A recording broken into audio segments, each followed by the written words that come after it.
오늘 우리가 함께 살펴볼 말씀은 로마서 1장 1절에서 4절입니다. 다시 말하자면 이제 오늘부터 한동안 로마서를 꼼꼼하게 차곡차곡 살펴보려고 합니다. 그래서 앞으로 설교 스케줄은 이렇게 될 것입니다. 한 2달 정도, 꼭 2달은 아니지만 2달 전후로 신약 말씀을 살펴보는데 로마서를 1장 1절부터 정말로 꼼꼼하게 살펴봄으로 신약의 말씀을 살펴보고 한 2개월 지난 다음에는 다시 구약으로 돌아갑니다. 우리 지난주에 신명기 말씀까지 다 살펴봤으니까 이제 여호수아 말씀부터 중요한 사건들, 그러니까 구약 성경의 여호수아 사사기 이제 계속해서 나가면서 이 말씀은 꼭 우리가 생각해 봐야 된다는 그런 중요한 사건들, 중요한 메시지를 또 한 2달 정도 이렇게 번갈아 가면서 한 번은 신약 안에 로마서 말씀, 한 번은 구약, 이제 여호수아로부터 중요한 사건들을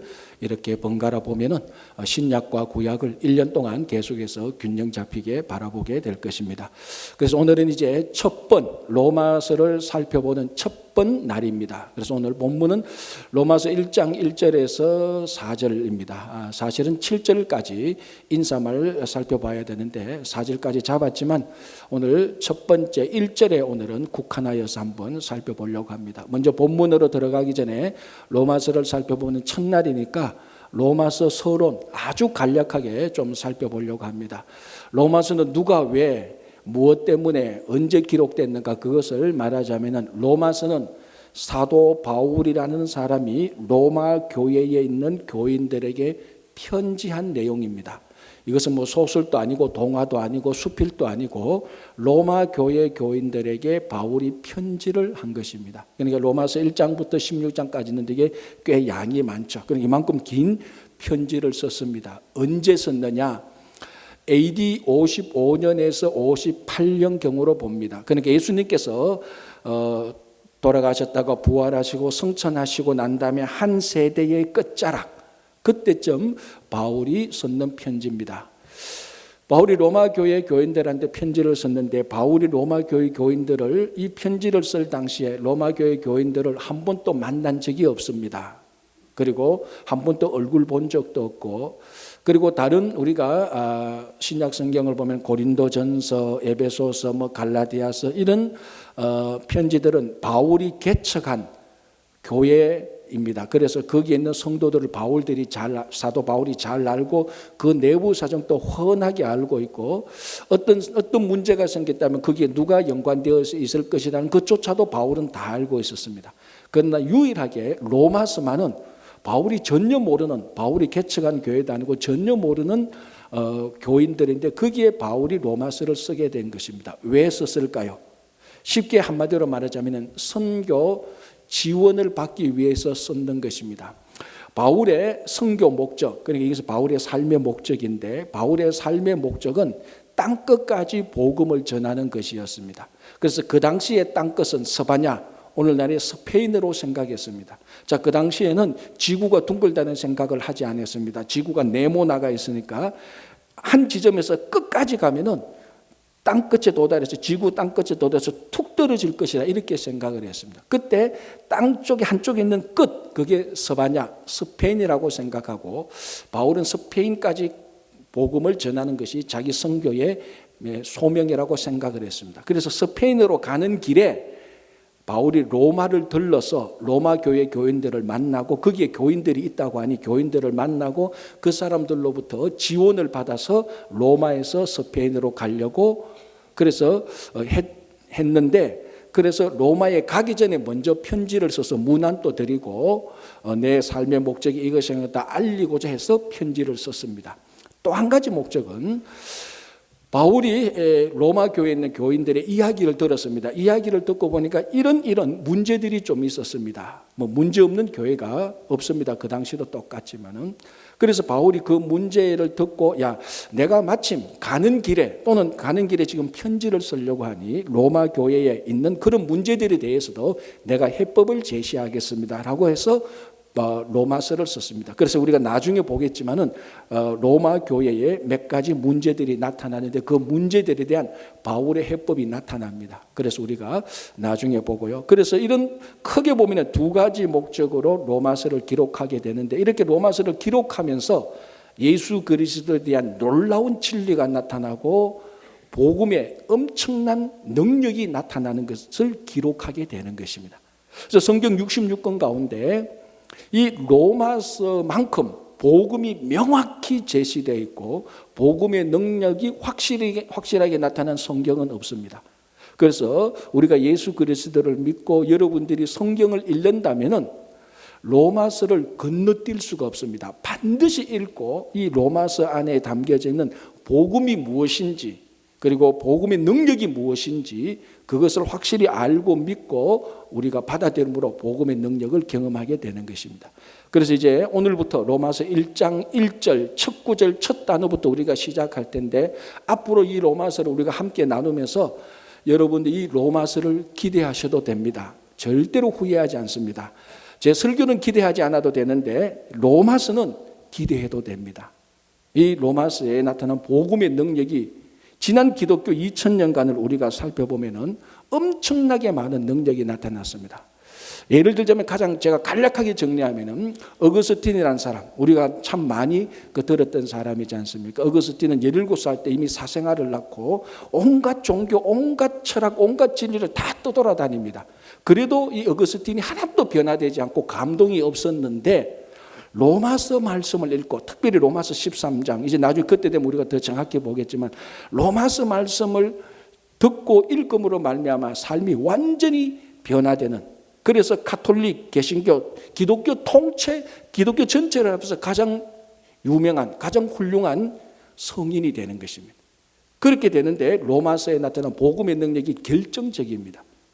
자, 우리가 또 잘 아는 마틴 루터 이 마틴 루터가 로마서를 신학교에서 강해를 하면서 로마서에 나타난 복음의 능력, 믿음, 의를 알게 됩니다. 그 복음의 능력을 알게 되고 복음을 발견하고 믿음으로 구원 얻는다는 것을 보고 그 당시 중세시대의 가톨릭을 보니까 이게 타락했고 무엇이 잘못됐는 것이 확연하게 드러났습니다. 그래서 마틴 루터가 종교개혁을 하게 되고 성공하게 되는 것입니다. 그 근원에는 배후에는 로마서가 있었던 것입니다. 감리교를 창시했던 존 웨슬레라는 사람 처음에 예수를 믿었지만은 목사가 되었지만 구원의 확신이 없습니다. 그러다가 이제 모라비안 교도를 만나게 됐는데 모라비안 교도들이 읽고 있는 마틴 루터가 썼던 로마서 서론을 존 웨슬레가 듣는 순간 완전히 회심하게 되고 구원의 확신을 가지게 되고 지금 감리교 그리고 많은 교인들이 존경하는 존 웨슬레, 요한 웨슬레가 되었습니다. 이런 간증들과 이런 이야기들은 정말 수도 없이 많습니다. 자, 이제 그렇게 로마서를 읽고 변화된 사람들의 그 이름에 우리들의 이름을 이제 얹혀 놓자는 겁니다. 이 말씀을 보면서. 그게 로마서를 함께 나누는, 로마서를 설교하는 부족한 저의 소원이기도 하고 이 로마서를 읽어가면서 함께 나누면서 야, 지금까지 몰랐던 복음이 바로 이것구나. 말로만 했던 복음, 이 안에 정말 진리가 일어나고 이 안에 정말 내 삶에 영원한 생명이 있고 이 복음이 정말 내 삶을 변화시키구나라는 것을 앞으로 경험하시기를 간절히 바랍니다. 자, 로마서 이제 1장 1절 사도 바울이 전혀 모르는 로마 교회 교인들에게 편지를 씁니다. 항상 그랬듯이 우리가 편지를 쓰면 요즘 젊은이들 이메일 쓰거나 카톡 할 때는 문안 인사 없이 바로 본문으로 들어가지만 원래 원래 편지는 인사말이 있어야 또 폼도 나고 그 맛도 납니다. 그래서 오늘 로마서 1장 1절부터 7절까지가 인사말인데 로마 교회 교인들에게 하는 인사말인데 그 첫 마디가 사도 바울이 자기 자신이 누구인가를 밝힙니다. 자기의 정체성을 밝히는데 뭐냐면은 자기는 예수 그리스도의 종이다라고 말을 합니다. 바울은 종이다라고 자기 자신을 밝힙니다. 자, 종 그러니까 크게 뉘앙스가 와닿지 않는데 더 정확한 의미는 노예라는 말입니다. 사실 이 종에 해당되는 헬라어는 둘로스인데 둘로스에 더 뉘앙스를 붙여서 말하면 노예입니다. 사실 종이나 노예나 무엇이나 다 같은 사람이지만 그래도 종이라고 말을 하면 뭔가 좀 품격이 있어 보이는데 노예라고 말하면 이거 정말 미천하고 비천한 사람. 그렇게 우리가 뉘앙스가 느끼죠. 그래서 둘로스의 원래 더 뉘앙스까지 섞어서 말하는 노예라는 말입니다. 여러분, 이 사도 바울이 있었던 이 당시 노예는 사람이 아닙니다. 노예는 물품 취급했습니다. 소유물 취급했습니다. 그래서 시장에 가면은 물건을 사듯이 노예 시장에 가서 노예를 돈 주고 사서 옵니다. 그리고 실제로 바울 당시의 기록들을 보면은 어느 부잣집의 재산 목록을 보면은 노예 이름이 적혀져가 있습니다. 그게 정상이죠. 왜? 노예는 사람이 아니고 물품이니까. 그래서 노예는 주고 팔고 사고 주고 받고 하는 겁니다. 물품처럼 물품하고 똑같이 생각하면 됩니다. 그리고 이 노예가 잘못하면은 노예를 재판 없이 즉각 처형해도 사형시켜도 괜찮습니다. 왜? 내가 가지고 있는 박스 하나가 있는데 이 박스가 마음에 안 들면은 부숴서 쓰레기통에 버려도 누가 나무래지 않습니다. 그것처럼 똑같이 노예가 마음에 안 들고 노예가 마음에 안 들고 일 못하면은 박스 부숴서 버리듯이 노예를 그냥 죽여서 버려도 되는 겁니다. 왜? 사람이 아니니까, 물품이니까. 그러니까 이 노예는 스스로 생각하고 판단하고 결정하고 행동하는 기능이 전혀 없다고 보는 것입니다. 그럼에도 불구하고 노예는 여전히 사람입니다. 그러니까 이 노예의 평생 소원은 뭡니까? 노예의 평생 소원은 노예에서 벗어나는 것입니다. 우리나라로 말하면 노예에서 면천받는 것이 모든 노예들의 평생 소원이죠. 그런데 이렇게 비참하고 이렇게 미천한 신분인 노예를 사도 바울은 떳떳하게 자기 자신을 밝히고 있는 것입니다. 도대체 이 바울이라는 사람은 어떤 태생이기에 무엇을 했기에 왜 노예가 됐을까요? 노예로 태어났을까요? 아니면 로마 제국에 반역을 했기 때문에 종이 되었을까요? 노예가 되었을까요? 도대체 바울은 누구냐? 우리가 물어봅니다. 바울 도대체 당신은 누구기에 이렇게 종이 되었습니까? 노예가 되었습니까? 물어보면 원래 바울은 빌립보서 3장 5절에 보면은 자기의 레주메 이력서를 기록한 부분이 있습니다. 그 빌립보서 3절 보면은 바울이 자기의 이력서를 이렇게 기록합니다. 나는 난지 8일 만에 할례를 받았고 히브리인 중에 히브리인이고 이스라엘 족속의 사람이고 베냐민 지파 사람이고 율법으로 말하자면 바리새인입니다라고 자기 이력서를 기록하고 있습니다. 얼핏 봐도 이거 노예하고는 좀 다른 것 같습니다. 그리고 우리가 또 빌립보서 다른 부분에 보면은 사도 바울은 로마 시민권을 날 때부터 로마 시민권자였습니다. 우리 사도행전을 보면은 천부장, 로마 제국의 천부장도 시민권자가 아니었던 사람이 있었던 그 시대에 사도 바울은 날 때부터 로마 시민권자를 가지고 있었습니다. 로마 시민권자가 노예가 된다는 게 이게 말이 안 되잖아요. 자, 우리 사도 바울이라는 사람 약간 더 볼까요? 난지 8일 만에 할례를 받았다는 겁니다. 이것은 뭘 의미하는가 하면은 정통 유대인이라는 사실을 말하고 그 유대인이라는 사실을 굉장히 자랑스럽게 생각합니다. 그 당시에 로마 제국이 다스리고 있던 그 당시에 그리고 헬라 문화와 철학이 다스리고 있던 그 당시에 할례를 받는다는 것은 로마 제국이 볼 때 헬라 문화와 철학이 볼 때 되게 수치스럽고 미개한 짓이라고 생각을 했습니다. 그래서 여러분 그림이나 자료들을 보면은 그 당시에 우리 말하면 체육대회 할 때 올림픽 같은 거 할 때에 사람들이 어떤 옷을 입고 했죠? 아무 옷도 안 입고 했어요. 누드로 운동해서 진짜예요. 지금 보면 굉장히 우습죠. 오히려 그 사람이 미개하게 보이는데 그 당시는 체육을 할 때 누드로 창 던지기 할 때요 옷 벗고 창 던지는 그런 그림을 봅니다. 그런데 그 누드로 체육대회를 하는데 할례하는 사람은요 끼워주지도 않아요. 미개하는 사람이라고. 그래서 로마 제국 때 할례를 받았다 그러면 굉장히 여러모로 사람들한테도 미천하게 미개인으로 취급하고 실제로 우리말로 하면 직업을 구하거나 뭐 하는데 손해를 봅니다. 그럼에도 불구하고 바울은 난지 8일 만에 율법에 충실해서 율법 그대로 할례를 받습니다. 정통 유대인이란 말이죠. 그리고 나는 손해를 봐도 사람들이 나를 무슨 소리를 해도 나는 우리 조상이 내게 전해준 율법에 충실한 사람이라는 엄청난 율법에 대한 자부심이 있습니다. 난지 8일 만에 그 당시에 할례를 받았다는.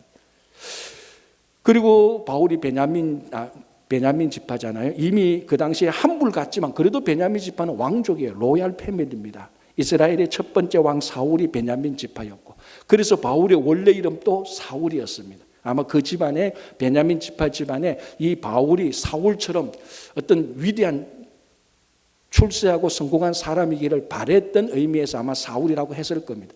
그러나 그게 예수 그리스도를 만나고 바울로 바뀌었죠. 그리고 율법으로는 바리새인이라고 하는데, 우리 잘 알다시피 바리새인이 율법 가운데 그 당시 율법에 두 스승이 있었습니다. 양대 기둥이 있었는데 한 사람은 힐렐이고 한 사람은 가말리엘입니다. 양대 기둥, 우리 미국식으로 대학 가면 하버드, 예일 이렇게 말하듯이 이 양대 기둥 가운데 가말리엘의 문화생입니다. 어떤 자료에 보면 굉장히 수석 제자 비슷하게 그렇게 가말리엘에서 정통 율법을 배웁니다. 그런데 율법에 대해서는 굉장히 충실한 사람이죠. 그리고 바리새인이라고 말하는데 그 당시 유대인들 가운데 650명당 한 명이 바리새인입니다. 그는 굉장히 우리말로 하면은 엘리트 종교 귀족층입니다. 650명당 한 명이 바리새인이니까. 그러니까 650명 하는 전교생 가운데 한 명만 바리새인이에요. 굉장히 프라우드를 가지고. 로마 시민권자. 그런데 이런 사람이 노예가 되어버렸어요. 이게 말이 안 되잖아요. 이런 사람은 지금 바울이 우리가 레주메를 봤는데 미국이 교육시키면 바울과 같은 사람으로 교육시킬 거예요.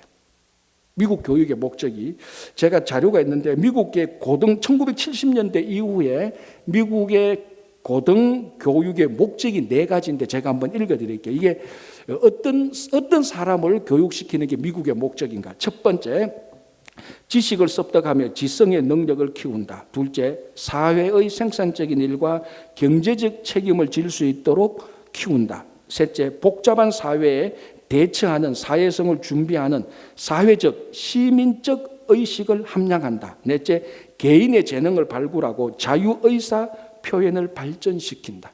한마디로 말하면요, 잘 교육시키는 지성인으로 만드는 겁니다.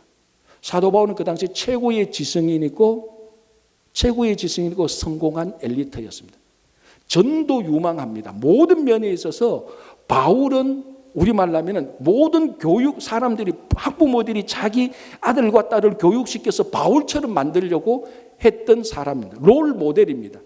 그런데 이런 롤 모델이 무슨 잘못을 했기에, 무슨 일을 했기에 노예로 전락을 해버렸다. 최고의 엘리트가, 최고의 지성인이 노예로 전락해버린 것입니다. 그래서 바울은 그걸 떳떳하게 내가 그리스도의 노예다, 종이다라고 말을 합니다. 왜 이런 일이 생겼습니까? 그 대답은 제가 방금 또 말했고 로마서 1장 1절에 나오듯이 종인데, 노예인데 예수 그리스도의 노예라는 것입니다.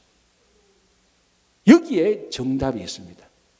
무슨 말인가 하면, 왜 바울이 예수 그리스도의 노예가 됐습니까? 아까 제가 말씀드린 것처럼 노예는 사고 팔고 하는 겁니다.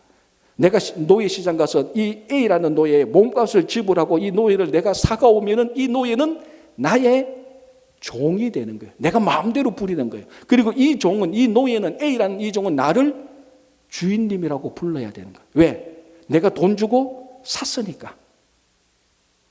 예수 그리스도께서 십자가에서 죽으심으로 자기 목숨값을 내놓아서 바울을 사버린 겁니다. 그래서 고린도전서 7장에서 바울은 고백합니다. 예수 그리스도께서 값으로 자기를 샀다라고 말을 합니다. 그러니까 뭡니까? 아까 방금 노예는 누군가가 대가를 지불하고 나를 사가면 내가 그 사람의 노예가 되는 거예요. 예수 그리스도께서 십자가에서 목숨값을 지불하고 바울을 사버렸습니다.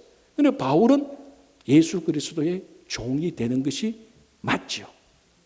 반역을 일으켜서 종이 된 게 아니고 자기가 뭔가 업종을 바꾸어서 종이 된 거 아니고 예수 그리스도께서 십자가에서 죽으심으로 말미암아 예수 그리스도께서 바울을 위해서 목숨을 내어놓아서 바울을 사버렸으니까 바울은 예수 그리스도의 종이 되는 거예요. 자, 이 종이라는 것은요, 종의 정체성은 주인으로부터 나옵니다. 종이 아무리 똑똑하고 아무리 능력이 있어도 그 종을 칭찬하지 않습니다. 누구를 칭찬합니까? 그 종의 주인을 칭찬하는 거예요. 원래 종은 이름이 없습니다. 우리나라 조선시대도 종은 이름이 없습니다. 뭐라고 부릅니까? 김대감댁 머섬, 최대감댁 종놈, 이렇게 부르는 거예요. 종은 이름이 없어요. 아무리 똑똑하고 잘나고 능력이 있어도 종은 주인의 이름을 불러서 거기에 덧붙인 노예가 종이에요. 그래서 종의 모든 것은, 종의 정체성은 주인으로부터 나옵니다. 그래서 종은 한마디로 말하자면 주인을 잘 만나야 돼요. 왜? 종은 주인에 의하여서 인생이 결정되어집니다. 자기 인생은 자기가 결정 못합니다. 종이 우리 흔히 말하는 생사 여탈권을 쥐고 있습니다. 그리고 이 종은 주인을 위해서만 살아갑니다. 다른 사람을 위해서 살아가는 거죠. 바울은 예수 그리스도의 종이 되었습니다. 왜? 예수 그리스도께서 목숨값을 지불하고 바울을 사버렸어요. 지금까지 바울을 위하여서 목숨값을 지불하고 산 사람이 없습니다. 로마 제국의 황제도 그랬지 않았고 어떤 장군도 그랬지 않았고 자기가 평생 존경했던 가말리엘 선생도 자기를 위해서 산 적이 없습니다. 예수 그리스도만 자기가 한때 핍박했던, 율법을 파기한다고 핍박했던, 그리고 예수를 따라가는 사람들을 잡아서 감옥에 가두거나 죽이려고 했던 바로 그 예수만 십자가에서 죽음으로 자기 목숨값을 지불해서 사버렸으니까 예수 그리스도의 종이 되었는데, 예수 그리스도의 종이 되고 나니까 자기 정체성은 전부 다 예수 그리스도에서, 인생 예수 그리스도에서 결정되어지는 것입니다. 여러분, 마찬가지입니다. 예수 그리스도께서 바울만 위하여서 목숨값을 지불한 것이 아니죠. 똑같이 바울을 위해서 목숨값을 지불한 것처럼 나를 위해서, 우리를 위해서도 똑같이 목숨값을 지불했습니다. 그래서 오늘 얘기는 우리 모두도 똑같이 바울처럼 예수 그리스도의 종입니다. 예수 그리스도의 종. 그런데 이 예수 그리스도의 종이 되어서 그 주인과 함께 살아보니까 그 주인 안에, 예수 그리스도라는 그 주인 안에 모든 것이 다 있습니다. 그 안에 보니까, 예수 그리스도는 주인과 살아보니까 그 안에 생명이 있고, 그 안에 진리가 있고, 그 안에 진짜 행복이 있고, 진짜 만족이 있고, 그 안에 진짜 기쁨이 있고, 그 안에 진짜 예수 그리스도의 종이 되기 전에 누리지 못했던 즐거움이 그 안에 진짜 있는 것입니다. 그래서 예수 그리스도의 종에서 더 이상 세상으로 나가고 싶은 마음이 전혀 없습니다. 제일 좋습니다. 예수 그리스도의 종이 되니까 거기서 진짜 행복과 만족을 누리니까 제일 좋습니다. 그런데 하나 아이러니, 역설이 있는데, 노예는 원래 매이는 사람입니다. 그런데 예수 그리스도의 노예가 되어서, 예수 그리스도의 종이 되어서 예수 그리스도에게 매이게 되니까 세상으로부터 자유롭게 됩니다. 종이 되었는데, 노예가 되었는데 자유롭게 되는 것입니다. 세상의 명예와 권력과 물질로부터 완전히 자유롭게 됩니다. 왜? 나는 예수 그리스도만 섬기면 되니까. 물질의 노예도 아니고, 명예의 노예도 아니고, 권력의 노예도 아니고, 쾌락의 노예도 아니고, 세상 성공과 출세도 노예도 아니까 성공이나 출세나 명예와 권력에서부터 완전히 자유롭게 되는 겁니다. 이것을 세상에서는 자유인이라고 부르는 겁니다. 진짜 자유인은요, 예수 그리스도의 종이 되는 사람이 진짜 자유인이에요. 예수 그리스도의 종이니까 하나도 얽매이는 게 없습니다. 그리스도한테만 얽매이는데, 그리스도 안에 들어가 보니까 그 안에 자유가 있고, 그 안에 진리가 있고, 영생이 있고, 행복이 있고, 만족이 있는 것입니다. 그래서 바울은 성공한 엘리트보다, 최고의 지성인이라는 타이틀보다, 유명 인사라는 타이틀보다, 화려한 경력을 가진 타이틀보다, 로마 시민권보다 예수 그리스도의 종이 훨씬 더 좋은 거예요. 그 안에 모든 것이 다 있기 때문에. 그래서 로마 교회 교인들한테 편지를 쓰는데 자기 첫 번째 타이틀을 자랑스럽게 나는 예수 그리스도의 종이다라고 붙이는 것입니다. 우리도 똑같습니다. 우리도 자랑스럽게 세상에 가서 예수 그리스도의 종이 될 때 세상이 우리를 사가지고 못합니다. 사가지고 못해요. 우리는 예수 그리스도에게 속해 있기 때문에. 그래서 여러분들이 예수 그리스도의 종이 됨으로 말미암아 진짜 세상으로부터 자유를 누리시기 바랍니다. 자, 또 하나 타이틀이 나타납니다. 예수 그리스도의 종이라고 말하고 이어서 나타나는 타이틀이 사도라는 타이틀입니다. 이 사도라는 타이틀은 참 특이합니다. 왜냐하면 사도라는 타이틀은 함부로 사람에게 붙이지 않습니다. 사도는 제한된 열 몇 명의 사람만 사도라고 붙입니다. 예를 들자면 12명의 제자들은 사도입니다. 그래서 가룟 유다가 배신하고 죽음을 말며 그 자리를 나중에 사도행전에 마띠아를 그 자리에 처음으로 마띠아가 사도가 됩니다. 그 외에는 사도가 아니에요. 예를 들어서 누가복음에 나오는 70인의 제자들은 사도가 아니에요. 그 사람들은 그냥 제자예요. 예수님과 함께 3년간 동고동락하면서 예수님의 실제적인 부활의 증인이 되었던 사람, 그리고 예수님께서 예수님의 사역을 실제로 위임했던 사람, 그래서 예수님으로부터 진짜로 위임을 받았던, 예수님의 권위로 위임을 받았던 사람, 부활의 증인이 되었던 사람, 그 사람들만 사도입니다. 그런데 바울이 다메섹에서 부활하신 증인을 만나게 되어서 부활하신 예수님으로부터 부활을 증거하라는, 예수를 증거하라는 위임을 받게 됩니다. 예수님의 권위로. 그래서 바울이 사도가 됩니다. 우리말로 늦게 사도에 추가되는 거죠. 그 외에는 사도가 아니에요. 이 사람들만 사도예요. 그러니까 이 사도는 어마어마한 특권입니다. 우리 기독교 역사적으로. 굳이 만약에 따지자면 13명, 14명만 사도예요. 나머지는 사도가 아니에요. 실제로 그 당시에 부활의 증인이 되었던 사람. 예수님이 불러서 나의 사역을 전하라고 위임했던 사람. 그러니까 예수님의 권위를 똑같이 가진 사람들이. 그게 사도입니다. 그런데 오늘 바울은 종이라고 말을 하고 자기를 예수님의 권위를 가진 사도라고 말을 합니다. 왜?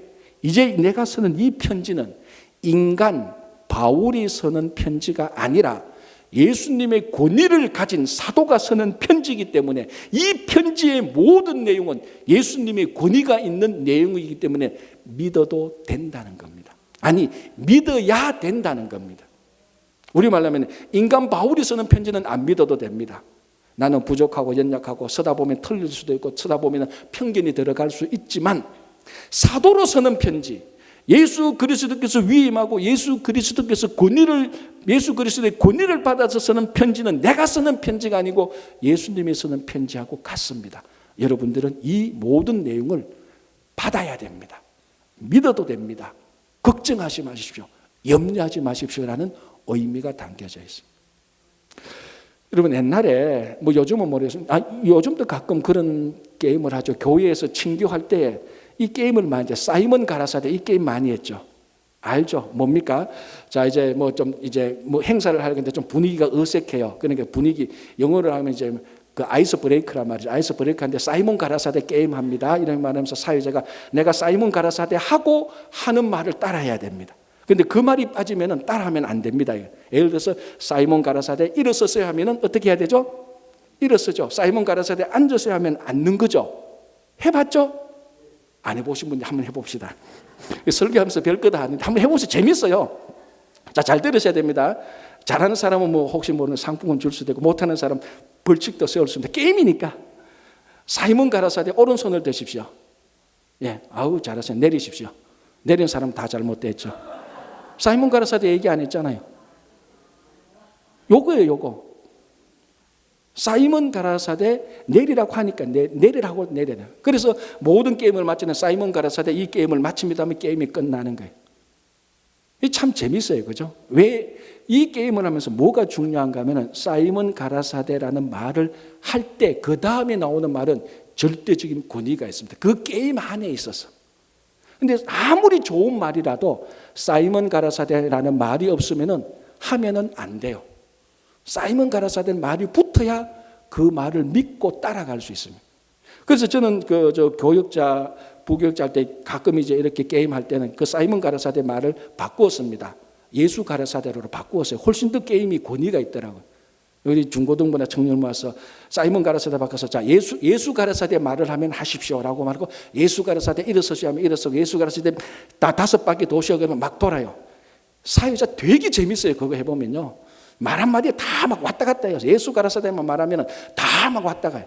예수 가라사대 사회자에게 빨리 나가서 콜라 사오셔야 하면 누가 와서 콜라 사와야 돼요. 이 말이 절대적인 권위가 있으니까. 게임 하루 종일 하고 싶어요. 왜?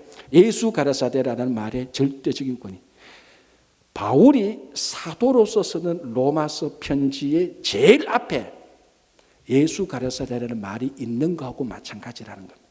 사도의 권위로 쓰는 편지는 예수 가라사대 하는 말하고 같다는 겁니다. 그래서 이제부터 바울이 인사말을 하면서 이 말 다음에 내가 사도로서 여러분들에게 쓰는 편지 이 말 다음에는 어떤 말이 나오든지 무슨 표현이 나오든지 여러분들은 안심하고 믿으십시오. 그것은 예수 그리스도의 우리의 주인 되시는 우리의 주님이 되시는 예수 그리스도께서 여러분들에게 직접 하시는 말씀입니다라는 것입니다. 이제 로마서를 처음 보면서 1장 1절을 처음 하면서 여러분들에게 간절히 하고 싶은 말씀이 설교자로서 간절히 하고 싶은 말씀이 바로 이 말씀입니다. 저의 부족한 설교는 믿지 마십시오. 그러나 이 설교 안에 나타나는 로마서의 말씀은 예수 가라사대 하시는 말씀이니까 아무 걱정 없이 그대로 듣고 믿고 받으십시오. 그러면은 확실하게 여러분 삶에 지금까지 경험해보지 못했던 놀라운 인생의 변화가 생깁니다. 복음이 무엇인지 알게 되고 정말 복음의 능력이 여러분과 함께하고 예수 그리스도의 생명이 정말 여러분 속에 들어가서 이 땅에서 영원한 생명을 살게 됩니다. 그건 제가 확신합니다. 2000년 동안 그래왔기 때문에 2000년 동안 그래왔던 말씀이 오늘 우리에게 작용 안 할 일은 없잖아요. 왜? 예수 가라사대 했던 말이기 때문에. 그래서 이 로마서의 말씀은 여러분들이 예수 가라사대 했던 말이기 때문에 그대로 받아서 믿을 때 인생에 지금까지 경험하지 못했던 놀라운 변화와 최고의 기쁨을 누릴 수 있을 것입니다. 자, 한 단어를 더 보겠습니다. 그리고 뭐라고 말합니까? 하나님의 복음을 위하여 택정함을 입었다라고 말합니다. 이 택정함을 입었다, 우리나라 말은 두 개인데요. 자, 오늘 여러분 스크린에 한번 보십시오. 저걸 헬라어로 쓰지 않고 택정함을 입었다는 말을 한국말 발음으로 썼습니다. 택정함을 입었으니 헬라어 말하면요, 아포리스메노스입니다. 아포리스메노스인데 저 아포리스메노스는 저기 한 단어입니다. 저 한 단어를 분석해 보면은 아포리스메노스가 됩니다. 아는 접두어니까 빼도 돼요. 이건 변형으로 생긴 접두어니까 빼고, 메노스는 전미사니까 빼도 돼요. 그러니까 택정함을 입었다는 원래 뜻은 저 포리스라는 말 속에 되어 있습니다. 저 포리스라는 말이 무슨 단어일까요? 여러분들이 다 아는 단어입니다. 바리새인이라고 말할 때 바리새라는 단어하고 똑같은 겁니다. 그러니까 바리새 메노스라는 말이 바리새인 할 때 바리새. 자, 그러면은 바리새라는 뜻은 뭐예요? 구별한다는 뜻입니다. 그래서 예수님 당시에 그리고 바울 당시에 많은 바리새인들이 있었고 사도 바울도 율법으로는 자기가 바리새인이었다라고 말을. 이 바리새인은 원래 예수님이 있었을 때보다 한 150년 그 전에 거슬러 올라가면 그때 헬라 사람들이 유대인들을 핍박하고 예루살렘에서 제2성전을 막 신성 모독했을 때에 일단의 그룹들이 나타나서 우리는 이 타락하고 부패한 이 세상과 구별해서 살겠다라고 결단하는 사람들이 나타납니다. 그래서 이 세상과 구별하고 거룩하고 경건해서 살겠다고 해서 그 사람들을 바리새인이라고 부른 거예요. 원래 처음에 바리새인들은 정말로 거룩하고 경건한 사람들이었습니다. 세상의 쾌락과 세상의 유혹에 물들지 않고 하나님만을 위해서 살던 사람들이 원래 바리새인입니다. 그런데 이게 한 100년, 150년 지나가면서 예수님 바울 당시에 바리새인이 거룩하고 경건하는 삶에서 벗어나서 종교 기족층으로 둔갑합니다. 종교 귀족층이에요. 특수계층이에요. 그래서 아까도 말했죠. 650명당 한 명이 바리새인입니다. 그리고 바리새인이 되면 딱 나가면은 사람들이 와, 바리새인 오셨군요라고 이렇게 종교적으로 자기들의 사회적 최소한 중산층 이상으로 존경해주고 그 사람의 말을 귀 기울여 듣습니다. 원래 바리새인은 그거하고 상관없습니다. 원래 바리새인들은 경건하게 하나님 앞에 사는 것. 그런데 예수님 당시, 바울 당시에 바리새인은 하나의 귀족, 종교 귀족층, 사회계층으로 둔갑되어져 버렸습니다. 그게 바리새인인데 신분으로서 바리새인입니다. 바리새인, 바울도 원래 바리새인이었어요. 그런데 오늘 이 단어의 특정함을 이겼다라 할 때, 말할 때 바리새인이라는 뜻이 됩니다. 그래서 이 단어를 이렇게 번역해야 됩니다. 하나님의 복음을 위하여 바리새인이 되었으니. 아니, 바울은 원래 바리새인인데 또 바리새인이 된다니. 자, 그러면 지금 제가 이제 바리새인 자꾸 얘기했는데 세 가지 종류의 바리새인이 있습니다. 제가 설명한 대로 하면 첫 번째 바리새인, 원래 오리지널 바리새인. 세상의 타락과 세상의 쾌락으로부터 멀리하고 거룩하고 경건하게 살기로 적정된 원래 바리새인. 그리고 바울 시대에 있었던 신분으로서 바리새인. 그리고 오늘 본문에 나타나는 바리새인. 그래서 복음을 위하여서는 신분의 바리새인이 아닌 진짜 바리새인이 되었다는 것이. 무슨 말인가? 원래의 바리새인처럼 그 바리새인의 경건의 능력을 가지게 되었다는 것입니다. 그러니까 예수님 당시 때는 바리새인은 좋은 말이 아닙니다. 성경에서는. 그러나 이 복음을 위하여 바리새인이 되었다는 것은 원래의 거룩과 원래의 경건이 회복되었다는 것입니다. 복음은 이처럼 복음을 위해서 살려고 하는 사람은 또는 복음의 삶을 살면은 진짜 바리새인이 되는 겁니다. 우리는 진짜 바리새인이 돼야 되는 겁니다. 왜? 진짜 거룩하고 경건하고 구별된 삶을 살아야 됩니다. 그게 복음의 삶입니다. 그래서 바울이 신분으로서 바리새인이지만 바울이 고백하는 겁니다. 나도 신분으로서는 바리새인이지만 복음을 위하여서는 진짜 바리새인이 되었습니다. 내가 똑똑해서 하는 거 예수님께서 나를 진짜 구별한 사람으로 만들어 놓았습니다 라는 것입니다. 복음은요, 가짜를 진짜로 만듭니다. 복음은 껍데기를 알맹이로 만드는 겁니다. 복음은 가짜 바리새인을 진짜 바리새인으로 만드는 겁니다. 이게 앞으로 로마서에서 계속해서 나타나게 될 복음의 능력입니다. 왜 우리가 오랫동안 신앙생활해도 신앙의 능력이 없을까? 왜 우리가 오랫동안 신앙생활해도 세상하고 똑같이 살까? 이유는 하나입니다. 로마서를 읽어보면 우리 안에 복음이 없기 때문입니다. 내가 복음을 위해서 살지 않기 때문입니다. 내가 복음의 삶을 살지 않기 때문입니다.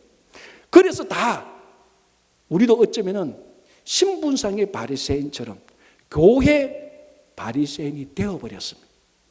이제 우리가 복음을 위해서 살고 복음의 삶을 살 때에 신분상의 교회 바리새인에서 벗어나서 진짜 바리새인이 되는 겁니다. 진짜 거룩하고 진짜 경건하고 진짜 구별된 삶을 사는 것입니다. 그게 복음을 위해서 살고 복음의 삶을 사는 겁니다. 이게 복음의 능력입니다. 앞으로 우리가 로마서를 함께 하면서 말씀을 나누면서 여러분들이 다 바리새인이 되기를 원합니다. 진짜 바리새인. 여러분, 오늘 말씀을 다시 정리하면 사도 바울이 썼던 로마서 16장 1장 1절에 자기를 소개합니다. 나는 종이다, 노예다라고 말하면서 부끄러워하지 않습니다. 자랑스러워합니다. 왜? 자기 주인이 예수 그리스도니까. 주인이 예수 그리스도니까 세상의 제국의 황제보다 세상의 장군보다 예수 그리스도를 주인으로 모신 종이 더 행복하다는 겁니다. 그 안에 진짜 기쁨이 있기 때문에 그랬어요. 여러분, 이 로마서는 예수님의 권위가 있는 말씀입니다. 의심하지 마십시오. 그대로 믿으시면 됩니다. 그러면 이 말씀이 여러분 속에 들어가서 복음의 능력이 될 겁니다. 이 복음의 능력은 가짜와 형식과 껍데기를 부수고 진짜로 여러분들을 거룩한 바리새인으로 만들 것입니다. 그래서 이 시대에 다시 한번 로마서에 나타난 이 복음의 능력으로 살아가는 여러분 되시기를 바랍니다.